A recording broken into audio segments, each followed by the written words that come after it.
น้องเอ้ยเนาะฝนตกหมดมือหมดเว้นพ่อแม่พี่น้องเอ้ยเนาะจนบ่เห็นหนหนทางจนสิหอดหน้าบ้านก็น้ำท่วมบ้านโคกเด้อพ่อแม่พี่น้องเอ้ยเนาะ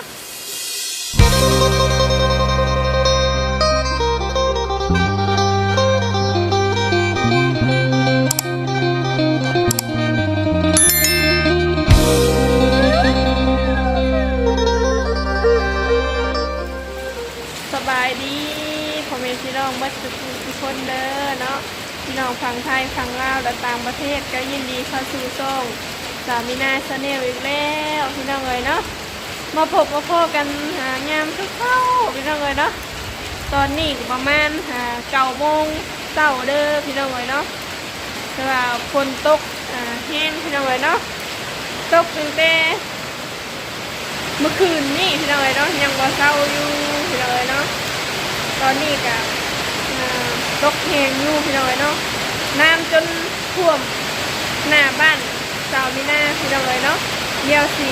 ให้พ่อแม่พี่น้องเบิ่งน้ำกันพี่น้องเอ้ยเนาะทางฝั่งไทยฝั่งต่างประเทศเนาะหรือว่าอื่นๆพี่น้องเอ้ยเนาะฝนตกอยู่บ่พี่น้องเอ้ยคอมเมนต์เข้ามาได้เด้อพี่น้องเอ้ยเนาะแต่ว่าทางบ้านสาวมีนานี่ฝนตก2-3 มื้อแล้วพี่น้องเอ้ยเนาะยังบ่ทันได้เช่าเทื่อพี่น้องเอ้ยเนาะเมื่อวานนี่ก็ตกมืดมื้อนี่ก็ตกมืดพี่น้องเอ้ยเนาะไปใส่ก็ลำบากลำบนพี่น้องเอ้ยเนาะแถมพุ่มทางก็ยากอีกบาดนี้ ออกไปใส่ก็ลำบากพี่น้องเอ้ยเนาะยามฟ้าฝนนี่เนาะแล้วก็เดี๋ยวสามีนาสิให้พ่อแม่พี่น้องเบิ่งน้ำกันพี่น้องเอ้ยอันนี้ก็จะเป็นพุ่มทางหรือว่าหน้าบ้านของสามีนาเองพี่น้องเอ้ยเนาะฝนตกจนฮอดหน้าบ้านเลยพี่น้องเอ้ยเนาะนี่เด้ฝนตกแบบว่าคนแห้งค่ะนะพี่น้องเอ้ยเนาะยังมาทันได้เช้าอยู่ อยู่เฮือนอยู่ซ่านที่เก่าเด้อพี่น้องเอ้ยเรามื้อนี้ก็บ่ได้ไปหาถ่ายคลิปพี่น้องเอ้ยเนาะแต่ว่าเบาจิตไปแล้วพี่น้องเอ้ยเนาะไปหาคนแรกสาวนางมีหางลูกทรงพี่น้องเอ้ยเนาะส่วนเมื่อวานนี่บ่ได้ไปเมื่อวานนี่เนาะฝนตกก็เลยบ่ได้ไปก็เลยไปหาเอ่ยใบอยู่ใกล้ๆนี่แหละพี่น้องเอ้ยเนาะไปหาเอ่ยใบเมื่อวานนี่พี่น้องเอ้ยเนาะเอ่ยใบเพิ่นก็อาการดีกว่าช่วงที่ว่าสามีนากับบ่คิดไปกินข้าวน้ำเพื่อนเพิ่นตะกี้พี่น้องเอ้ยเนาะคือว่าเมื่อวานนี่อารมณ์ดีพี่น้องเพิ่นเมื่อวานนี่แต่งหน้าแต่งตาเว้าดีเว้าจ้านะพี่น้องเอ้ยเนาะบ่คือแตะเก่านี่แบบเบิ่งหน้าเขาก็คือแบบอยากให้นะพี่น้องเอ้ยเนาะก็บ่ได้ใส่ใจเพิ่นเนาะพี่น้องเอ้ยเฮาก็ฮู้อยู่ว่าเพิ่นเป็นคนนั้นในนี่เนาะโดยไปพี่น้องเดี๋ยวสามีนาสิถ่ายคลิปให้พ่อแม่พี่น้องเบิ่งน้ำกันเนาะพี่น้องเอ้ยเนาะขับส้มเป็นน้ำกันเด้ออยู่บ้านนอกเฮาพี่น้องเอ้ยเนาะคนกระตกปลาต้อนนี้เนาะปิ้งปลาต้อนกับแกงหน่อไม้เนาะพี่น้องเอ้ยเนาะอันนี้ก็จะเป็นหน้าบ้านสามีนาพี่น้องเอ้ยเนาะโดยเดี๋ยวสามีนาสิให้พ่อแม่พี่น้องเบิ่งน้ำกันเด้ออันนี้ก็จะเป็นเราพวกสาวมีนาที่ว่าใส่เข่าพี่น้องเนาะแต่ว่าน้ำมันลายพี่น้องเนาะโมเมนต์เปียกเบิดแต่เบ้อเข่านี่เนาะป้าบุญแน่พี่น้องจะทอดพี่เนาะคุณเดโอ้น้ำพี่น้องเนาะเปียกเบิดเพราะว่าบอนนี่นะตำพี่น้องเนาะสบาคูนกับคนแหละเนาะยำแรงคนแหละสบาคูนได้ก็สิเอาขี้ดินมาทมพี่น้องเนาะเพราะว่าน้ำมันลายแห้งพี่น้องเนาะจนจีหอดเข่าแล้วพี่น้องเนาะโตน้ำเอ้ยน้ำแท้น้ำว่าน้ำลายพี่น้องเนาะทางพี่ก็ลายชอบมันนี่เรียกพี่น้องเนาะจนชิฮอดนาบ้านฟ้าพี่น้องเลยเนาะตกแผ่ตกว้าพี่น้องเลยฝนตกน้ำท่วมบ้านโคกแล้วพี่น้องเลยโอ้ยไปใส่ก็บ่ได้พี่น้องเลยเนาะเพราะว่า น้ำลายแห้งตอนนี้ก็ยังตกอยู่เด้อพี่น้องเอ้ยคุณนะเนาะยังบ่เศร้าอยู่โอ้ยเนาะไปใส่ก็ลำบากแล้ววันนี้พี่น้องเอ้ยเนาะสิไปให้ไปหน้าก็ยากบัดนี้โอ้แห้งอันนี้พี่น้องคุณเนาะแห้งแม่แห้งว่าน้ำลายพี่น้องเอ้ยน้ำลายท่วมมาแล้วนาเพื่อนชาวมีหน้านี่พี่น้องเอ้ยเนาะแห้งเข่าบัดนี้อ้าวเฮ็ดนี่นะเนาะจนทอดหน้าเพื่อนเลยพี่น้องเอ้ยว้า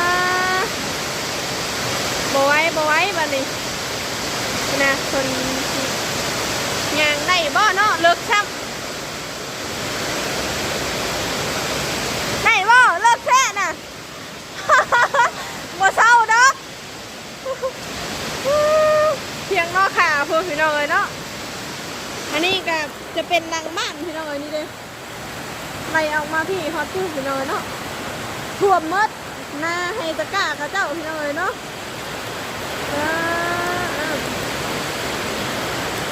น้ำว่าแล้วมันตกตั้งแต่เมื่อคืนนี่พี่น้องเลยเนาะยังบ่เศร้าอยู่เห็นไหมน้ำเด้น้ำลายซับโอ้ยังคึมอยู่ได้พี่น้องเลยเนาะขาพ้นกันเลยคึมแค่คึมมาพี่น้องเลยเนาะตกแต่เมื่อคืนนี่แล้วก็เมื่อวานนี่ก็มืดมื้อนี่ก็มืดมื้อพี่น้องเลยยังบ่เศร้าอยู่ก็มื้อนี้ก็อยู่เฮือนอยู่ซ่านพี่น้องเลยเนาะบ่ได้ไปถ่ายคลิปนำบ่จิตเพิ่นมื้อนี้ก็ได้เพราะว่าฝนตกก็เลยขี้งอแน่พี่น้องเลยเนาะพุ่นแหละให้มันแดดให้มันมั่งก่อนพี่น้องเลยสิไปน้ำเพิ่นอยู่แต่ก็ถ้าว่าเข่าสุกกับได้เกี่ยวเข่าได้สามีนางก็เลยเข่าก็สุกบัดทงเลยพี่น้องเลยเนาะนี่แน่พี่น้องเลยบ้านเฮาหุ่นทางก็จนสีนั่นเลยบ่เห็นเลยเพราะว่าน้ำมันลายน้ำน่ะตั้งแต่เทิงผูไหลมาโฮมพี่มดพี่น้องเลยเนาะมันก็เลยร้ายแบบนี้นะมันก็เลยเห็ดให้ร้ายได้อยากลงเลยเนาะพี่น้องเลยเนี่ยมันอยากบกแล้วบัดนี้ตกมาอีกบัดนี้โอ้ยรถบอจิตมาไปบ่ได้เนาะนี่น้ำลายซับลายแท้ลายว่าตกแท้ตกว่าพี่น้องเลยเนาะแน่เทน้ำกันเปื้อนพี่น้องเลยไปใส่กับเปื้อนแห้งที่ดินก็ลมทับมาดิแน่พี่น้องเลยเนาะหานชาวมีหน้ากับเปียกบัดพี่น้องเลยอยู่ในหัวเนาะเขาไปเบิ่งเมื่อกี้นี่โอ้ยตู้เย็นกับเปียกบัดชาวมีหน้าก็เลยกดชายเนี่ยยันมันไฟสดยันน้ำมันถือพี่น้อยเนาะแจ็คสีได้ยินเสียงชาวมีหน้าดูบ่พี่น้อยเนาะฝนก็ตกแห้งซับแห้งเข่าวันนี้คนทางเพื่อนละครทนพี่น้อยเนาะ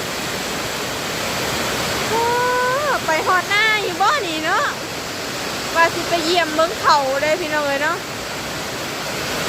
ว่าสิไปเยี่ยมเบิ้งเขาบนน้ำมื้อนี้นะทางโบจิตเพิ่นไปหาสาวนางแม่ห่างลูกสองพี่น้องเอ้ยเนาะโอ้ยแห้งแท้นี่แห้งแท้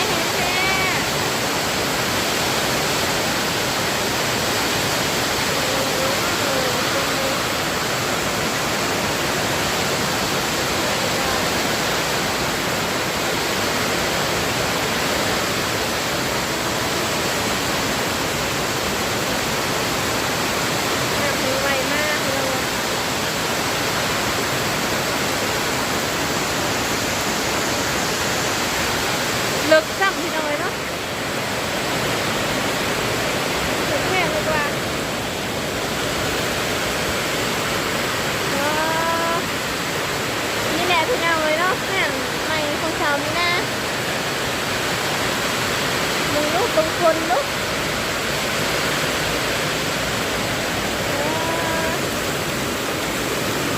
ทางนี้กันเลย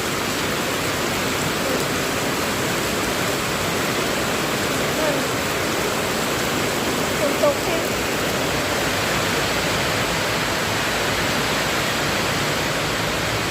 แห้งเข่าปะนี่พี่น้องเลย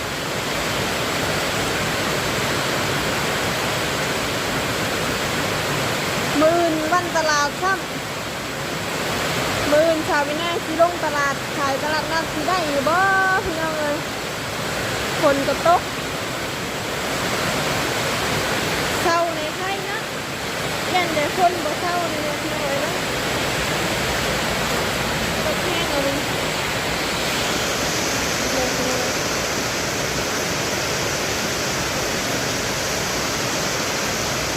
คนมาทั้งที่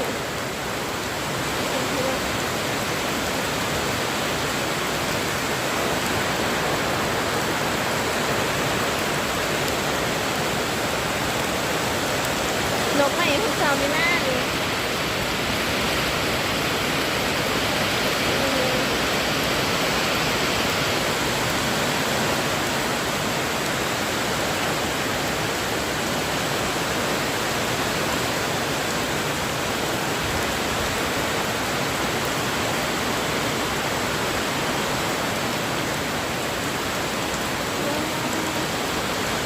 ยังบ่เศร้าเทือได้พี่น้องเลยเนาะฝนมาตลอดฝนมาตลอดพี่น้องเลยเนาะอันนี้ก็จะเป็นห่านไม่สาวมีหน้าพี่น้องเลยเนาะยังมาทันในใส่ประตูเลื่อนเทือเด้อพี่น้องเลยเนาะหาเงินหาคำได้ถ้าว่าได้ใส่ประตูเลื่อนเนี่ยก็โอ้ยดีมกดีใจร้ายพี่น้องเลยเนาะหนักที่สุดก็คือประตูเลื่อนนี่แหละพี่น้องเนาะเพราะว่ามันแพงสำหรับสาวมีนาพี่น้องเนาะเพราะว่า15,000พี่น้องเนาะมันมีช่องหล่องนะพี่น้องอันนี้ลองนึ่งอันนี้ลองนึ่งนะเคยถามสร้างคนอยู่ว่าเท่าไรเนาะว่าใส่ประตูเลื่อนนี่คนว่า15,000เป็นเงินบาทพี่น้องเนาะแพงเติบพี่น้องเนาะก็เลยหาเงินหาคำได้ถ้าว่าได้ประตูเลื่อนนี่กะถ้ามันแล้วกับปีหน้านี่สาวมิน่าที่เปิดพี่น้อยเนาะเปิดห้านไม่เพราะว่าห้านเก่าสาวมิน่ามันเปียกพี่น้อยเนาะเพราะว่าพ่นแล้วก็สังกะสีอยู่เทิงน่ะมันหัวพี่น้อยเนาะเพราะว่าสร้างกระเจ้าเฮ็ดตอกสังกะสีบ่ถึกนะพี่น้อยเนาะมันเป็นร่องอยู่บ่ถึกร่องมันก็เลยหัวพี่น้อยเนาะเดี๋ยวตู้เย็นอยู่ข้างในกับชาวมีหน้าปลดออกไปหน่อยเพราะว่ายันไฟสดเพราะว่าคนตกใส่เลยพี่น้องยันถึกปักเสียบเนาะก็แหละพี่น้องเลยเนาะนั่นไม่เขากับทักโยพี่น้องมันไม่ได้หัวเลยพี่น้องเลยเนาะเบิ่งอยู่ว่ามันไม่ได้หัวไม่ได้ยูไซนะพี่น้องเนาะไม่ได้เปียกเนาะประมาณนี้เลยเนาะค่ะคุณถ้าว่าแล้วใส่ประตูเลื่อนกับแล้วเกี่ยวเขาก็คือสีได้เปิดหันแบบพี่น้อยเนาะแต่ว่ายังไม่แล้วไว้อยู่พี่น้อยเนาะสีได้ขายเครื่องขายของพอได้ตื่มกันค่าพรรถเท่านี่แหละพี่น้อยเนาะสู้คู่มือนี่กับเพื่อรถพี่น้อยเนาะบางทีบางสิ่งบางอย่างครับอย่างนั้นอย่างนี้ก็อดเอาพี่น้องเลยเนาะเพราะว่าหาเงินหาคำก็คือเห็นแน่พี่น้องเลยเพื่อสิได้เนาะแล้วก็เพื่อสิได้กินแนวแซ่บๆกว่าบ่แม่นง่ายพี่น้องเลยเนาะบางทีก็มีพนักงานเพิ่นซื้อให้กินจังสิได้กินพี่น้องเลยเนาะแต่ว่าเงินตัวเองนะโอ้ยคือสิบ่มีได้กินดอกพี่น้องเลยเนาะเพราะว่ามันแพงยังก็ได้เนาะถ้าว่าซื้อได้ก็ซื้ออยู่พี่น้องเลยเนาะแน่พี่น้องเลยคนแห้งมากโอ้โหแห้งซับเด็กพี่น้องเลย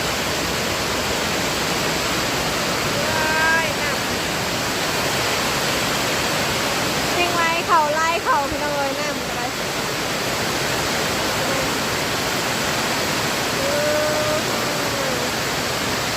ตรดอกโคตรดอกคนเลย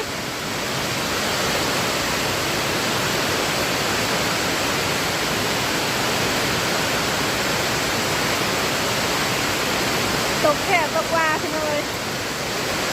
ตกตั้งแต่เมื่อคืนนี่เมื่อวานนี่ก็ตกมันมื้อนี้ก็ตกมอดมื้อตกแค่ตกว่าน้ำก็ลายซ้ำพี่น้องเลยถ้าว่าเพื่อนชาวมีหน้าต่ำน้อยหนึ่งนี่โอ้ยน้ำเขาบริวารได้นี่พี่น้องเลยเนาะยิ่งดีว่ามันสูงกว่าหนทางตัวนั้นพี่น้องเลยเนาะก็เลยมาพี่เลยเห็นนะพี่น้องถ้าว่าต่ำนะโอ้ยจักสิวาใดๆแล้วเพื่อนซานเปียกเบิดน้ำเขาเบิดเห็นนะพี่น้องเลยเนาะอันนี้ใช่แน่มันสูงแน่พี่น้องเลยเนาะแน่พี่น้องเลยเนาะความคิดชาวมีหน้าปีหน้าชาวมีหน้าว่าห้านเก่านะชาวมีหน้าซีเฮ็ดขายอาหารสดพี่น้องเลยเนาะซีเฮ็ดเป็นให้มันสูงหน่อยนึงแล้วก็ว่างพักงาพี่น้องเลยเนาะมาขายยำแรงตัวยำแรงนี่หายากอาหารกินก็ได้พี่น้องเลยเนาะมีแต่ว่าสิปิ้งไก่ปิ้งไปปิ้งกันก็ปิ้งไก่ปิ้งเป็ดพี่น้องเนาะปิ้งหัวใจจามนะพี่น้องเนาะที่เฮ็ดอยู่พี่น้อง1 ลูกซอลูกสิ้นพอได้ตื่มกันเล็กๆน้อยๆพี่น้องเนาะรอติดตามรับชมไปนำกันเด้อพี่น้องเนาะแล้วก็ยามบุญยามสินชาวมีหน้ากับไปขายคือเก่าพี่น้องไปขายน้ำปอน้ำปั้นน้ำปั้นนี่ก็ขายอยู่พี่น้องเนาะชาวมีหน้าก็ได้เอ็ดเบิดพี่น้องเนาะพอได้เงินนะแล้วก็หันไม่เขาก็ที่ขายพวกขนมพี่น้องเนาะน้ำกินน้ำยังเอาไว้นี่แหละพี่น้องเนาะมีว่าคนกับตกมากกับมันจังบ่เปียกของเครื่องเฮาพี่น้องเนาะแต่ว่าหั่นเก่าเขานี่เปียกพี่น้องเนาะเปียกแห้งเข่าไปนี่โอ้ยขนมนี่จนเปียกมัดตะกี้เห็นนะพี่น้องเนาะแต่กับบ่มีขนมเลยพี่น้องเนาะอยู่หั่นเก่านะเพราะว่าซาวมีนาเอาไปขายอยู่หน้ามืดพี่น้องเนาะว่าอยู่เฮือนบางเทื่อบางทีกับซาวมีนาบ่ได้อยู่เฮือนแล้วกับยามนี่ก็คือว่าแหละพี่น้องเนาะยามให้ยามหน้ายามเกี่ยวเขานะพี่น้องเนาะมีแต่ว่าขายเครื่องอาหารสดเท่านี้แหละพี่น้องเนาะอันนี้ก็จะเป็นน้ำมาคือเก่าเอ้าไปหน้าบ้านน่ะไปไหนอยู่บ้างเนี่ยน้ำน่ะเนาะอย่าพี่น้องเนาะเพิ่นสิไปหน้าถามไหนวะล่ะรถเติบพี่น้องเนาะเพียงภูเขานี่ฝนตกก็ไปหน้าเนาะตั้งชิบอยู่เฮือนเนี่ยลิอยู่บ่ได้บ่อยู่เฮือนน่ะ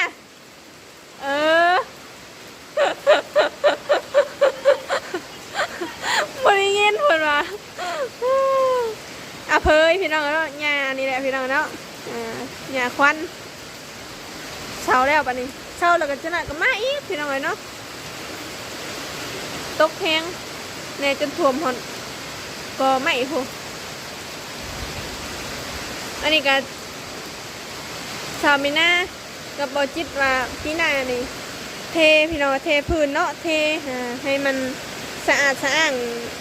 เพื่อบางทีแบบพื้นนี่นะพี่น้องเนาะมันล้มแบบนี้คนตกมากกับเปียกกับรถ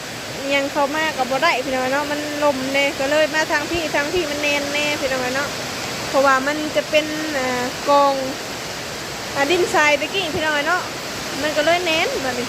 แต่ว่าทางนี้มันอยากลมพี่น้องขณะรถจักรไปเมื่อวานมันก็โอ้ยบืนเป็นบืนพี่น้องเนาะอยู่บ้านนั้นนะนี่แหละแบบนี้ก็เลยบ่ได้ไปเวียดนามบ่จิตฝนตกแน่ก็เลยบ่ได้ไปพี่น้องเนาะเพื่อนแน่มือใหม่เพื่อนสิไปหาสาวนางแม่หางลูกสองพี่น้องเนาะ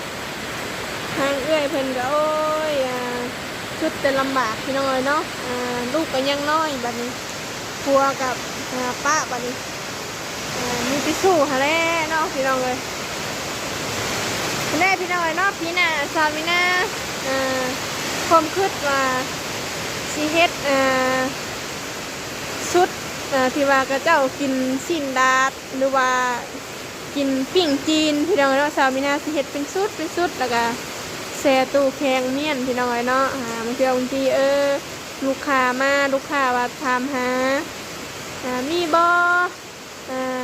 ยังก็ชุดกินหมูกระทะกับสิ้นดาดอันนั้นยังก็จุ่มจิ้มปิ้งจีนบ่เพิ่นบอกนะพี่น้องเนาะเพิ่นถามอยู่พี่น้องเนาะเพิ่นว่าคือบ่เฮ็ดเพิ่นว่าเท่าไหร่พี่น้องเนาะปีหน้าเพิ่นได้เนาะอยู่ดีมีแฮงพี่น้องเนาะกะสิพยายามเฮ็ดให้มันดีที่สุดพี่น้องเนาะแล้วก็สิเฮ็ดให้ผู้หลักผู้ใหญ่ชมที่ว่าเพิ่นสดสวยเฮามาพี่น้องเนาะกะโอ้ยดีมุกดีใจหลายพี่น้องเนาะที่ว่าผู้หลักผู้ใหญ่เพิ่นซอยมาตั้งแต่สาวมีนามาอยู่นำบ่จิตกะสดสวยมาตลอดพี่น้องเนาะก็บ่ลืมบุญลืมคุณเพิ่นดอกพี่น้องเนาะอยู่ในใจเสมอพี่น้องเนาะได้สำนี้ก็ภูมิใจที่สุดพี่น้องก็บ่ได้คิดบ่ได้ฝันว่าตัวเองสิมาฮอดจุดนี้นะพี่น้องเนาะค้าขายนะก็บ่ได้ฟันในพี่น้องเนาะฟันอยู่แต่ว่าความคิดแต่ว่าถ้าหาเองนะคือสีบ่ได้พี่น้องเนาะเพราะว่ายังเพราะว่าเขามีรายทางใช้จ่ายพี่น้องเงินคำกำแก้วกันเลยฮะยากบ้านเฮาพี่น้องเนาะได้10ได้20กับบางทีค่าพงค่าไฟค่าน้ำค่านิ่มเฮา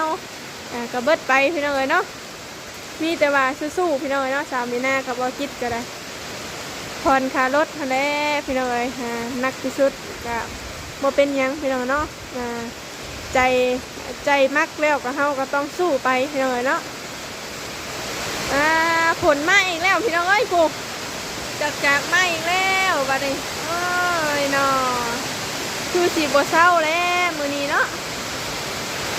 น้ำลายซ้ำพี่น้องเนาะว่าสิออกไปเอาปลานะเช้านี้เพิ่นโทรมาบอกอยู่พี่น้องเนาะแต่ก็ไปบ่ได้ฝนตกแล้วก็น้ำพร้อมพี่น้องเนาะย่านตกน้ำได้ไปผู้เดียวซ้ำ โอเคพี่น้องเนาะเดี๋ยวสามีนาขอตัวจบคลิปกันเด้อพ่อแม่พี่น้องเนาะแล้วก็ขอบคุณFC ทุกท่านที่มาเข้ามาติดตามคลิปของสามีนาเด้อพี่น้องเนาะอยู่ดีมีแห้งเบิดทุกคนเด้อเนาะแล้วก็คอมเมนต์เขามาเป็นกำลังใจให้ทางสามีนาเด้อพี่น้องเนาะโดยสบายดีพี่น้องเนาะคนก็ตกมัดมืออยู่ดอกวันนี้พี่น้องเนาะโดย